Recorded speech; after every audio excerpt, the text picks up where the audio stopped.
Everybody ready? We are at 9:48, so let's keep the trains moving here today. Thanks for joining us. So we had our voters meeting. Can everybody remember when our voters meeting was? May 8th. So that was 4 months and 1 week ago. If you're like me, it seems like how long ago? Yes, that's what I was thinking. It seems about like a year ago. So today is really no important milestone that we needed to come talk to you about. I guess you could say it's our 4 month and 1 week anniversary of our voters meeting. But other than that, we felt like this was really a good time in the process to come spend a little bit of time. So if you fast forward to the first week of December, when we'll have our voters meeting, that'll be another touch point that I think will be pretty timely, and then probably another 90 days after that. And then in the meantime, we have a lot of stuff in the newsletter that's coming out, and you can always just bump into me out there and ask me any questions you need also. So the point is to try to communicate as much as possible. I've gotten a lot of feedback that we haven't been communicating as much as we could be, and we're working on that also. So keep those thoughts coming. So just a quick agenda today. We're gonna. Click the next one. There you go. Go back. It's a semi-automatic clicker. If you hold the button down. California's already outlawed those, by the way. So just design update, construction update. We're going to take a little bit of time and just talk about financial, and then just whatever time we have left, we can do Q&A.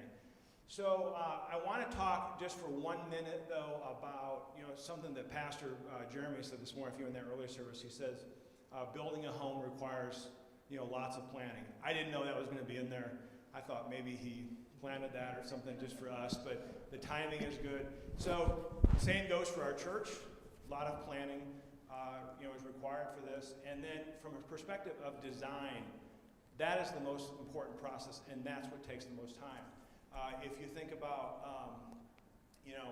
the process itself, it's not a button you can push. It's not like we can just say, boom, the process got completed now. There's no app for that. It requires a lot of work. And that's probably more so what today is about than anything else. We'll get some updates on where we're at with permitting, with our constant awesome dialogue with the city of Scottsdale. But we'll also talk about the design. So there's a lot of refinements, this idea of continuous improvement. And you all have given us a lot of feedback. We've obviously gotten a lot of feedback from the city too. Is that fair, Steve? Yes. Unfortunately, the city's feedback is not optional. It's mandatory. But I think you'll see some things today that you're going to like, specifically with the exterior design of the new contemporary building. I think we got any number of different bits of feedback, how we can make it better. And like I said before, we can't take everything in because then we get down to arguing about what shape the doorknob should be. But at the same time, we're also not tone deaf. We hear that feedback. So Steve and his team, Sam and Megan, have really done a great job of just continually looking at the design and asking themselves, is this really the right look? Is this really the right shape? Is this really suit the community and DFLC the best? And so I think they deserve a lot of credit because they're given a flat fee. Doesn't matter how many hours they work, and they've clearly been working just an absolute ton of hours, and we really appreciate that. And with that, I'm going to turn it over to the architect, Steve Bardusin, and he's going to take us through. And then when you get to the financial part, just kick it back to me, okay? I don't want to talk money. All right, I'm Steve. We haven't met before. Has anybody here not seen the plans before? Like this is the first time that you've seen what we're talking about? Okay, good, because then we can skip on. I just want to talk to you about a couple of things that have changed or been revised or update you on the city process. And so does that make sense, just to kind of update you instead of going through the whole thing again? Do you want to take questions as we go, or you want to wait? That's a great question. How do you want? Let's do them at the end. Okay. Let's do them at the end. Let's do it. But let's remember that, tell your wife and then she'll, If you're like me, just tell your wife and then she'll remind you. We can always come back to that slide if it's about us. Yeah. Okay, so there's three things. The thing about construction takes time, so does design approvals. Not the design, not our drawings, the approvals take time. And I'm not trying to diss the city of Scottsdale because they are overworked and they continue to get bombarded with new projects. But we would love to be moving faster. But there's three things right now that you guys can be praying about specifically, that are practical for us. The first one is we are still in debate with the city of Scottsdale over the height of our building. We want to go taller than they want us to go. And so I think I understand the code, and I think this is the way it should be, and they think they understand the code and the way it should be. And so we're having a legal discussion. Not, litigious, but we were having to have talk with their attorneys and that kind of stuff.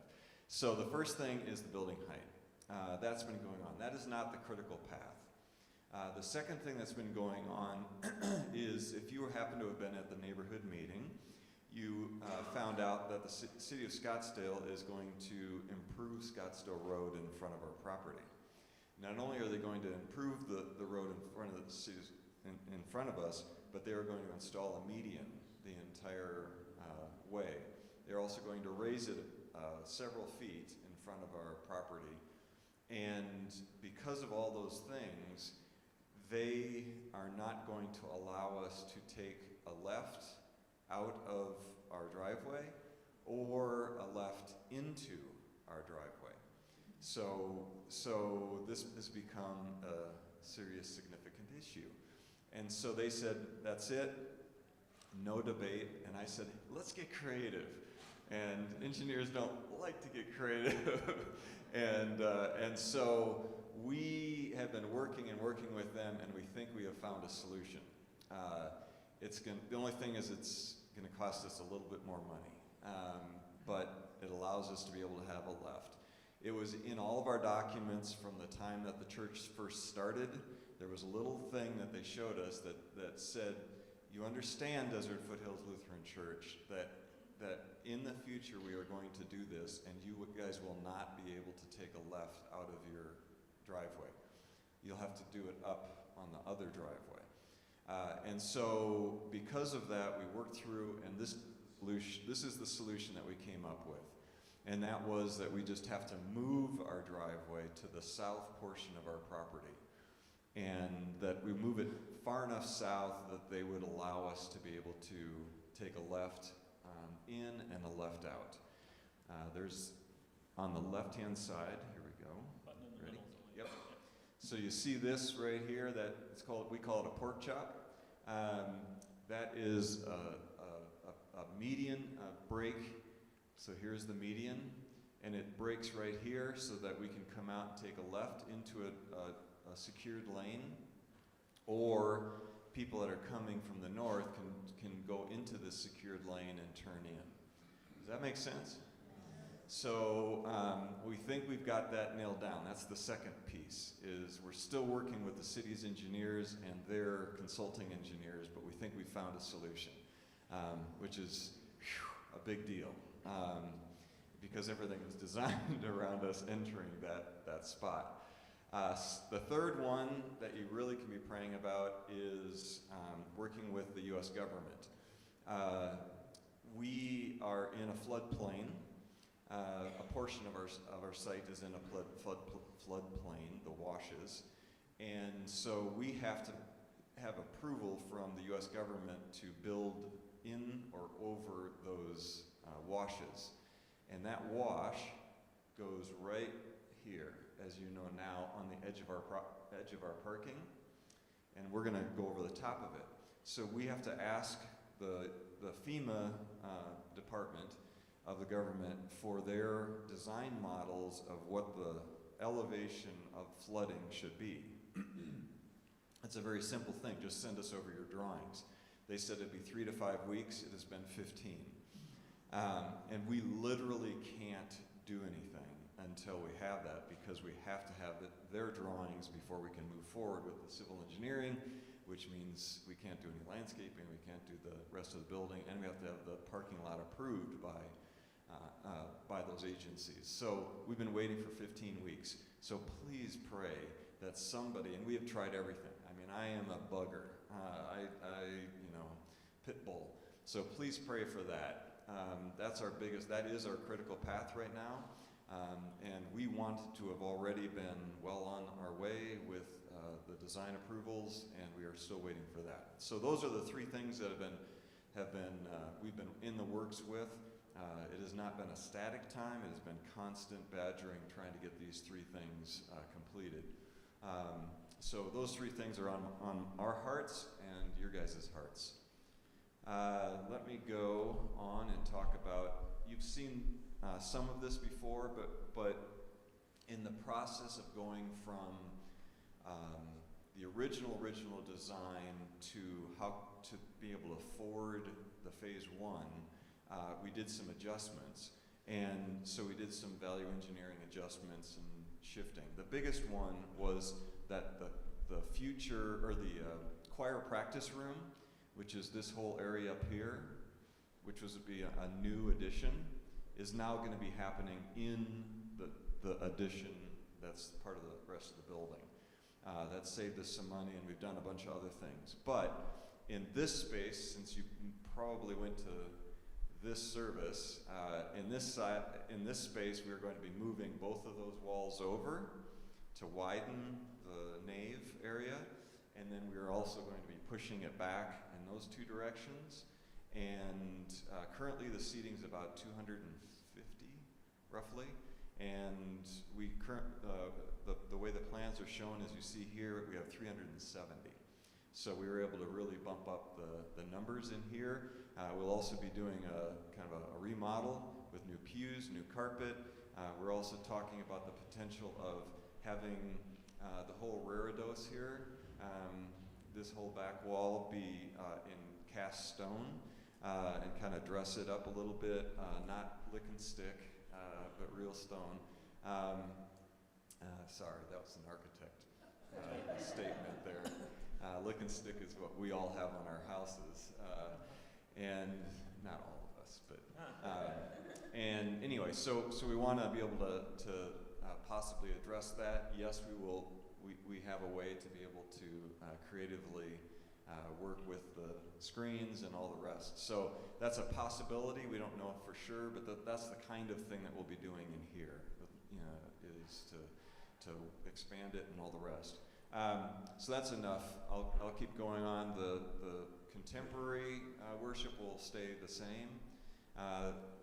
Here's the next big thing. This was the contemporary building that we have designed, and there were some comments about it, some of it. We really like the weathered steel and feel like it's something that's very North Scottsdale and all the rest. But as we had some comments, and so the long and the short of it is we want this thing to be welcoming, and we felt like, especially in hearing some feedback, but even looking at it ourselves, that we wanted it to be more welcoming. So we felt like we'd take some of those vertical elements that are screening, and in the middle we would peel them back, like basically similar to when the curtain in the temple was rent from top to bottom, saying Jesus has allowed us direct access to the Holy of Holies and in the temple. And so we did that, and also with that we said we felt like we should go ahead and honor the colors of the desert a little bit more. And so this is where we ended up, is coming back and making it the saguaro green, which is, you could see all the undulations. That was, of course, supposed to be mimicking the ribs of a saguaro, but also the shadow lines were supposed to mimic the foothills all around us. So we have desert foothills in the architecture. And so we actually wanted to emphasize that a little bit more. So we actually did a second set of columns across the top that maybe more directly, more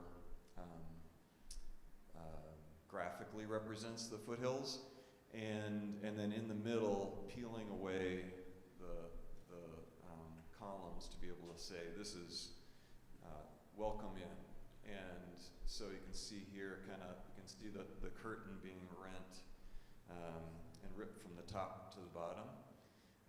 This is one of our exhibits with the city of Scottsdale trying to argue, why do you not allow us to build this building when this one's taller?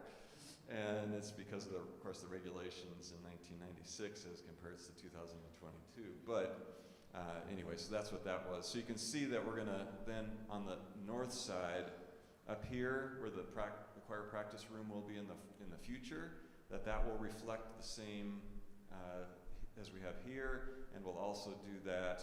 There's another shot of it from the north.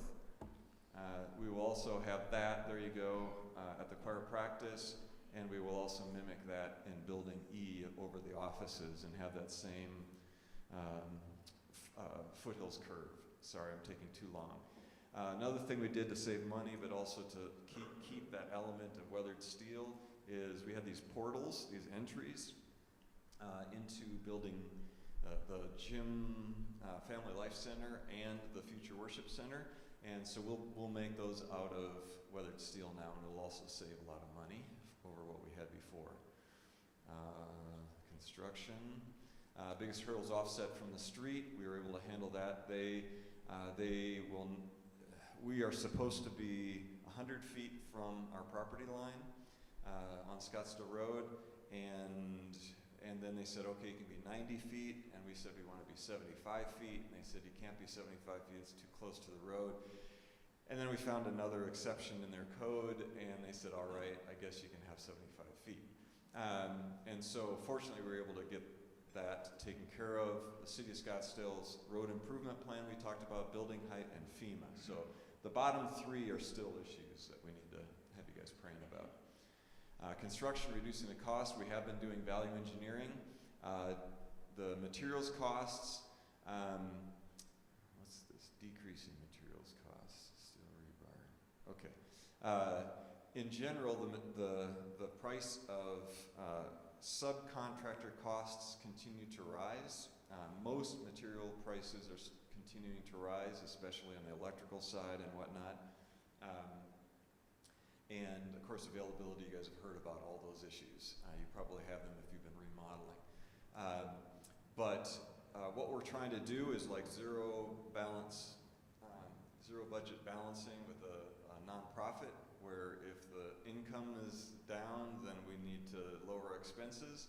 That's what we're trying to do right now until we can bid it, is what are areas we can save more money on as the prices increase. So we don't have any update because we still don't have the final go-ahead from the City of Scottsdale, so we can't have our contractor update his pricing yet, but we think we're still in the ballpark. Can you say some more words about that steel on the bottom there? Yes, I don't know that. That's not my portion. I think that's from John. Actually, I think you pulled that. Yeah, just an example.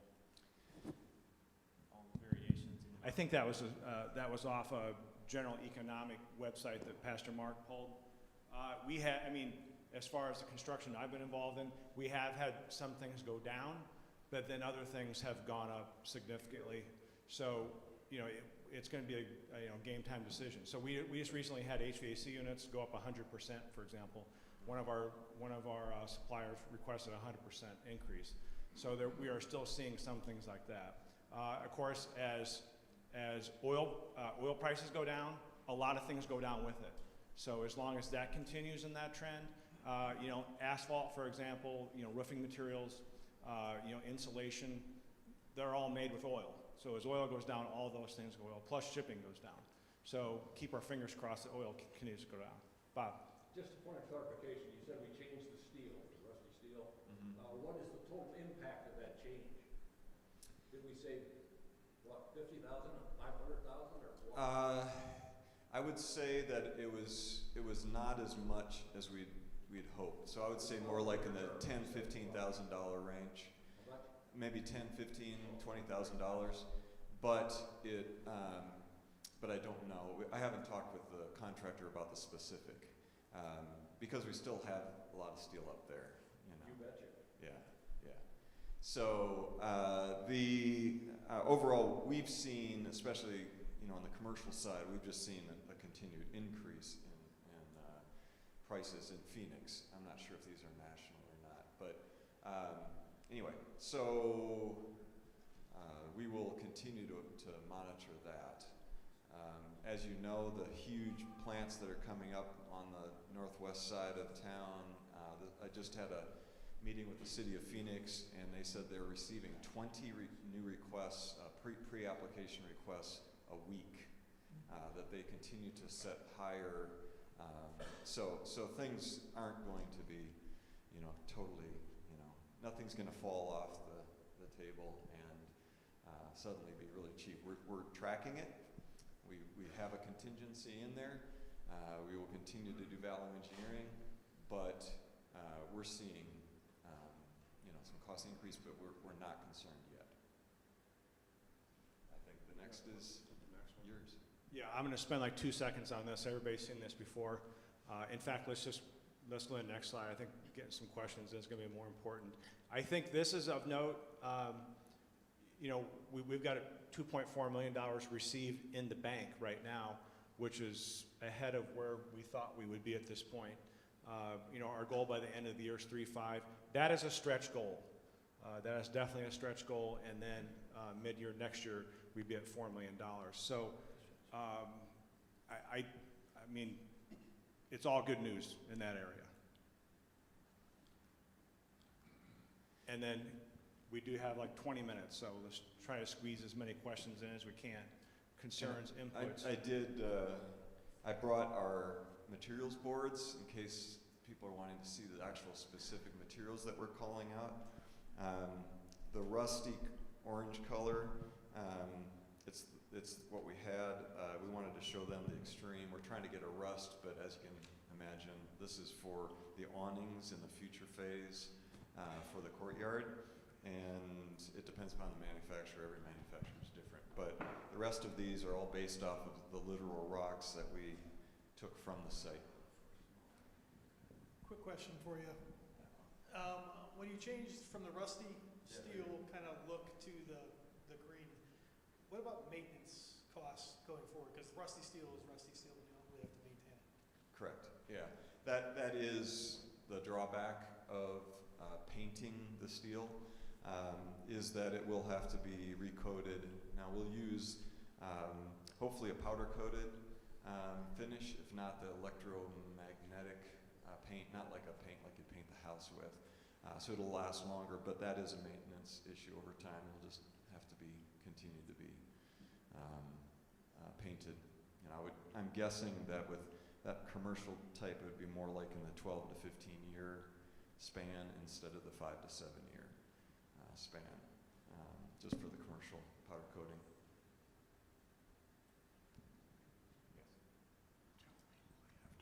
Oh, gotcha. Wow, who got that up there? You want That's this question? That's pretty impressive. Wes says, hold the microphone up here so everybody can hear us. It's good feedback, Wes. Thank you. Ruth Ann. Okay, I turned the button on, it didn't work, so I'm gonna try it again this way now. Does it work now? Okay, all right. I have a question about, I'm a person who thinks that things on buildings should do a function, should perform a function. And could you tell me what the function of the vertical steel is on this? Yeah, I can. First of all, it's structural, to hold up the overhang that you see that's coming over. So first of all, it's structural. Second is that it provides shading for we have proposed on that building 16 feet high glass that goes on each side of the chancel area. And so it also provides shading for that glass. And then third is the aesthetic of wanting it to be, instead of having a building with a solid, wall, we wanted it to be more welcoming and more airy and allowing, feeling like, hey, I want to go in there instead of this wall that's trying to keep me out. And so that was the take on those steel columns.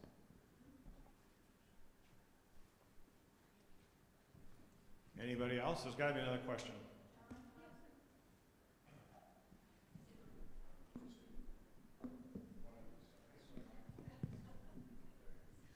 Could you walk me through how a person that has mobility issues would get from the parking lot to the traditional building? Where would the handicap parking be? Yep, that's a great idea. Or is Great there a question. drop-off? Yes, so we have put 3 areas on the plans because all of us are either have family or are personally aging.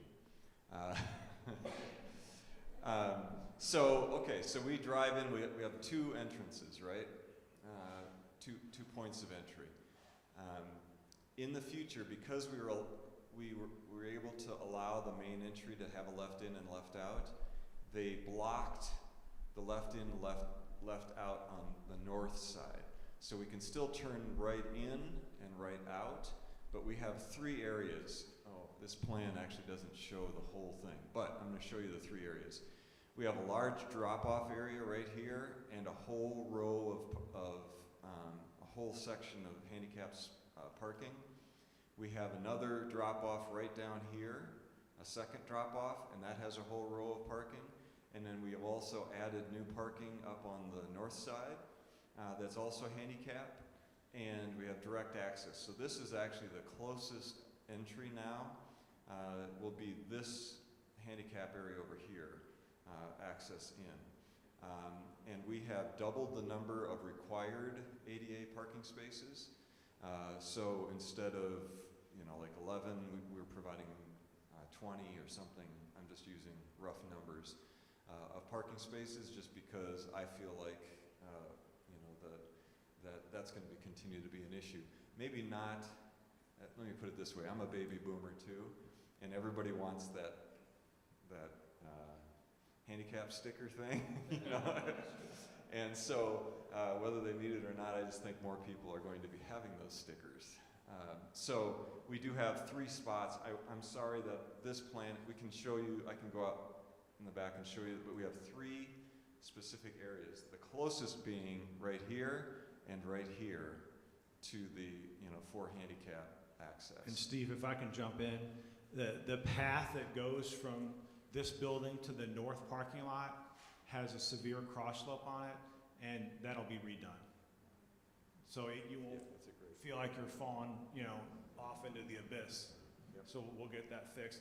The other thing that we talked about, and Patty Walters asked about this, is that there's a difference between required ADA parking stalls and reserved parking stalls. So the reason why we have so many here is because those aren't, true ADA parking stalls across the parking lot. Those are reserved handicap spots. So at any time we feel like we need more, we can always reserve more, but they'll be, handicap spots, not ADA, approved handicap spots, if that makes sense. I think we're going back to Barbara Ann. My question is the movement of the driveway to the south. Is that still on property we own? And is there still going to be some kind of lighting or a sign saying that welcome to Desert Foothills Lutheran Church? Yes. We have a 50-foot buffer right here. You guys can't, Bob, you can't see it as well probably, but we have a 50-foot buffer on the south side from our driveway to our property line. So we have a 50-foot buffer. And that is a natural desert. We won't be disturbing it. So it's actually reserved for all time. And yes, we will be we are doing a new monument sign. And we're also in the works with them to try to have them allow us to put it on the street instead of all the way back where it is now, so you could actually see it. But we're in negotiations with the city on that too. I like to push them a little bit. But yes, one of my big deals is I've always known this church is the church with the big saguaro. I know when to turn in when I see that big saguaro. Moving the driveway, I don't know how that works. I know that saguaro is too big for us to move, but I still would like to be able to have something as close as I can. We've got Wes next, and then Ron. Regarding the access roads and the parking spots over the wash, and you mentioned Scottsdale is going to raise the road in front. That was gonna run their water back into our wash instead of running the water out of our wash across the street. Right. Are Yeah. there going to be culverts or something installed in there? Yeah, that's part of that whole improvement is just tons of culverts. You know, I grew up, you know, coming here in the 60s and 70s, loving Scottsdale Road because it was the up and down, up and down. I used to love doing that. And so that's what they're trying to obviously get rid of so that they'll be putting culverts underneath it. So the reason that we actually put it here is because this is exactly where the culverts go and is right there. So they'll be using the same frontage that they have right now in front of our property. They'll be using it to run the water to that point, and then it'll go underneath the road instead of over it. Ron? Is it, yeah, it's on. You're good. The question I had was, did Scottsdale approve the dark brown? Because when I was down there talking to him, that wasn't in the range of colors that they approved. And I was wondering if they already approved that, or it's still up in the air. Are you referring to commercial as compared to residential? No, I'm talking about when they told me about churches, the range that they gave me did not include that dark brown. That was outside the sweet spot that they, according to their guidelines. I just wondered if they made an exception and approved that, or if that's still up in the air to be approved. Okay. We are in the environmentally sensitive land overlay district, and what that means is they restrict the colors of anybody's painting of any structure. The restriction is for light colors. So the color that we have on the building right now is not approvable. That's not allowed in the environmentally sensitive land overlay district. And so, so the color that you see here, for instance, and these colors, of course, look odd. When you see it, it's not as dark as it looks. But this color here, as an example, is the lightest color. We're literally on the light reflectance value of the brightest, lightest color that you can have in the city of North Scottsdale is this color right here. And so they want everything darker in the city of Scottsdale, in the environmentally sensitive land overlay district. But I will, I mean, obviously colors are subjective, but I can say that the color that you see there appears darker than it really will be.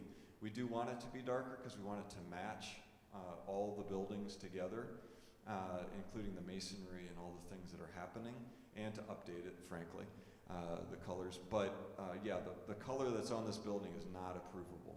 So Steve, just to follow up on Ron's question, so in the upper right-hand corner of the board on the right, that's the color of the majority of the stucco for the church. Is that correct? Why don't you go back to that one that shows that picture so we can... It's this the color in the upper right-hand corner. He's asking. Whatever. This right. Sorry.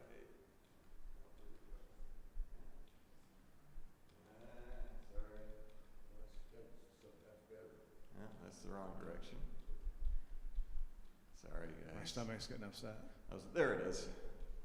Okay, that color. No, what you said. So the question is, that color, has that been, Scottsdale's looked at that and they said, yep, that's great. That is an acceptable color. That is an acceptable color. Yeah, Okay. it's just the light colors that aren't acceptable. So we can't paint the new buildings the color of this building. We're not allowed. We got that part. I think Ron's question is that has the color that we're proposing, has it been approved by the city of Scottsdale? Yeah. Oh, yeah. Okay, all right. Am I tracking? Yeah, well, It's on. okay, the color over there is not close to the color that was on the original drawings. That's what I was asking about. That's a totally different color there on the left. And I can't see what the color on the right is because of whatever that is in front of it. But anyway, that was my question. Okay. The dark brown is well, that's different.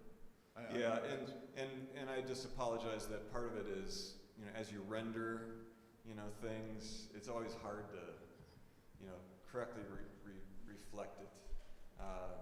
But it is, you know, it's like I said, it's subjective.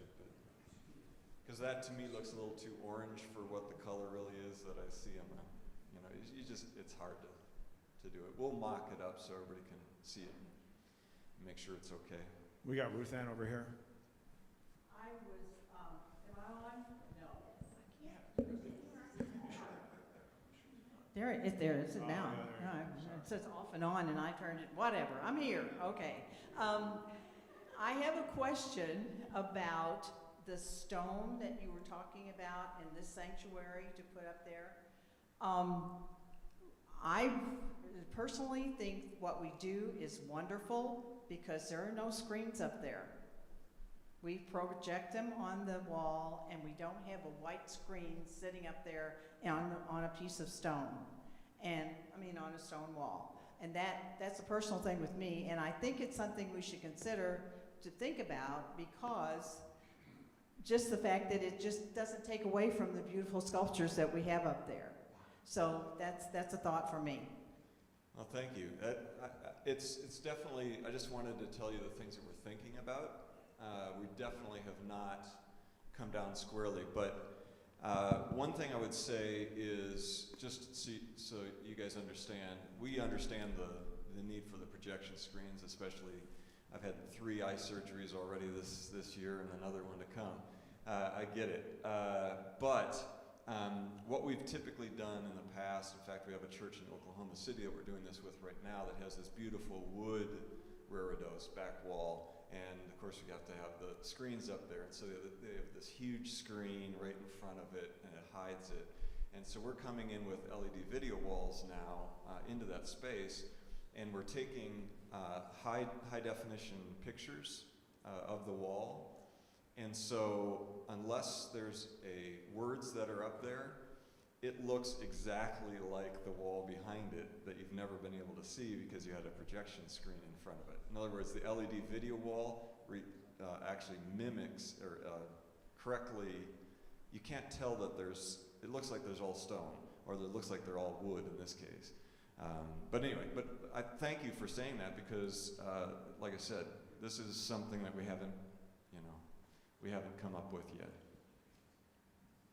I think you're next, Bob. I have a process question, I guess. At the May meeting, we were left with the intention on the part of the congregation to continue to find ways to enhance, provide efficiencies, lower costs, change functions to an improved situation. And I hope that process continues. And I guess to me, it doesn't feel like we have done a whole lot in that regard, recognizing the balance between our benefits and our costs. And I respect the architect's artistic approach to some of these things, but a question I have from a policy standpoint, who in the customer side, the congregation side, is the approval entity for changes such as some of these we're talking about now? Because I don't know. Well, we've always had this idea that we're going to have a construction team so the way this process in the beginning has always worked is that we've had either teams or committees, however you want to look at it, and the entire process has been handed off from one team to the next, like a relay race. So now we're at this point, the intention is that the baton would get passed off to a construction team. And so we've identified those folks.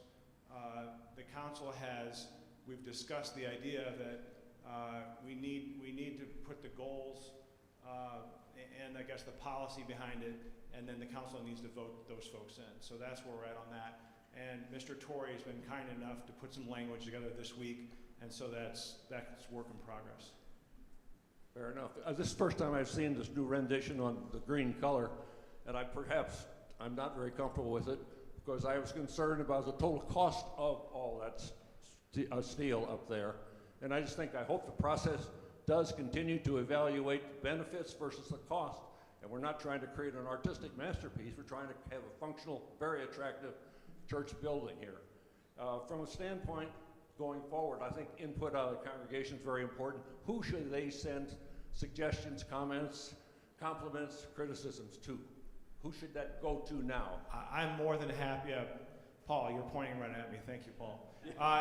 And I'm more than happy to take that on. I've been in the construction business, design business for 35 years. I sort of know what I'm talking about, and I also play a leadership role in the church. I'll be done on December 31st with the council. So I feel like that gives me additional bandwidth to take this on. I also think once we get this construction team up and running, our intention is to have our first meeting within the next 30 days.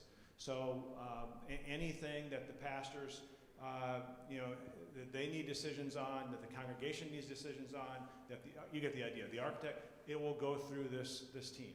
I think that's good. Because I reflect back, I think Celeste Hobroch sent a very thoughtful, insightful, educated questionnaire and suggestions about as we go forward.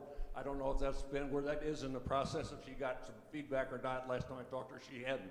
But I think it's indicative of the importance of the ideas that are out here, at least being considered. That's all the people we can ask. And when the authority who finally makes the decision, so be it. But I think it behooves all of us to make sure your input is there so that you know that you were considered in the final decisions. Does that make any sense? Absolutely. And the one thing that I promised you all is that I'd have a set of drawings over in that small conference zone over there. Well, Chuck stole them when he went to Washington in the I guess it was June. So I need to get another set over there. And then the other thing is just keep the feedback coming. But a lot of this is going to be it's going to be real time. I think the question on the steel, if we were to make a decision on steel now as opposed to 6 months from now, wood may be cheaper 6 months from now. So there's no sense in us trying to, we don't have a crystal ball. We can't tell you what's going to be cheapest 6 months from now. I don't know how many times we've gone back and forth on a few things already, what type of block to use, etc. But there's just literally hundreds of things that need to be decided, and we're going to take them as they come. This is not going to happen overnight. Ron? One thing I'd add too is just, which is great, Bob's comments. Obviously, you can imagine working with churches your whole life, or your every day, like I do, that everybody in a church has a different idea of what things should be. And you can imagine what that'd be like, which is my life, and I love it. But what I would say is that we have received already pages of comments from you guys, literal pages of comments that you have, and so that is our script. That is what we're looking at. And you can imagine, just like when I was in ministry, and we would receive as a pastor, and we would receive the place is too cold. The church is too cold, and then we'd also say, the church is too hot. Similar in architecture, everybody has an opinion. But I would say that know that our heart is, we said from the beginning that we are low ego, high design. That we would not do something if it wasn't something that you're really going to like in the end. Not everybody, but just you'll say, at least I respect it. It'll be good. But we're also low ego. And so we do take all that into play. And we do believe that, we wouldn't send something to you guys if we didn't feel like it was good. And so same with money. We work almost exclusively with nonprofits, and everything is donation. And so we work with that. So I appreciate Bob's comments.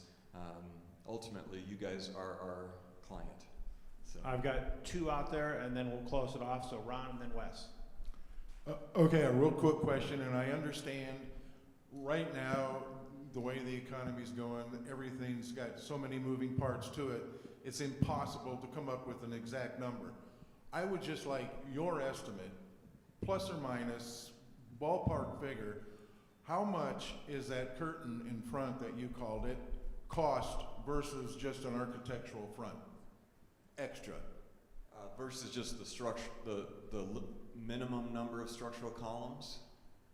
No, just if you remove that curtain of steel I-beams and put in an architectural front similar to the other one that we have, how much more are we spending on this than we would be if we didn't have that curtain, period, any of it?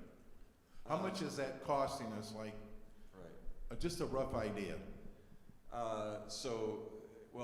If we did that, of course, the roof would collapse. So I'm not exactly Well, you'd have to adjust the roof, of course, but Yeah. but I'm saying, you know, the roof is another item for, you know, debate. But I'm just talking about, you can do other things with the roof. But I'm saying, just that curtain, how much more are we paying for that than just an architectural front? Just your basic idea. Yeah, and great question. I will get that answer for you. I'm not a contractor, so that's a lot of, you know, stuff going on. Let me get that answer for you, Ron. Where I struggle with that type of question though is that we can ask that about a lot of things. I mean, we could say how much would we save if we did a steel warehouse, and, you know, and held services in that. So there's a fine line between, you know. I don't think you're talking apples and apples. There's a lot of difference between an architectural front like on the other one and a steel building, you know, basically like. Sure. I get it. Yep. Wes? On that picture, I see the choir room is still on that rendering.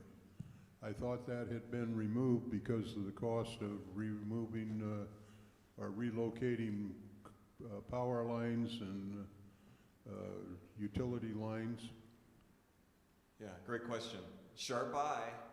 Sharp eye. This drawing is part of the package that we're sending to the city that is the whole master plan. So this is not showing just phase one. This drawing is part of a whole package that shows all the buildings. Okay, so ultimately that might be done. Right. All right, thank you. Thanks, Wes. So we're out of time. I guess my ask of you all would be to continue to do a couple things. First of all, you know, pray for Steve and his team. You know, pray for the congregation. Help us to discern, you know, God's, you know, will. And the other thing is, you know, and this is going to sound a little bit, you know, a little harsh, but pray to soften the hearts of the city of Scottsdale, because they know that, you know, they hold the keys to all this. And I just ask that, you know, that you help them understand to be a little bit more accommodating for us. And I think in the end, if we can get there, we'll have a great solution. Steve, anything else from you? All right. Thank you for your time. It was very informative. It was a good meeting. Good. I'm glad. So we'll do this again on December 8th, I want to say. First week of December is when our typical voters meeting is, unless we need to call an informational meeting like this between now and then, which we could certainly do. But otherwise, that will be, as a matter of default, that we'll have one then. Good? Thanks, everyone. Appreciate it.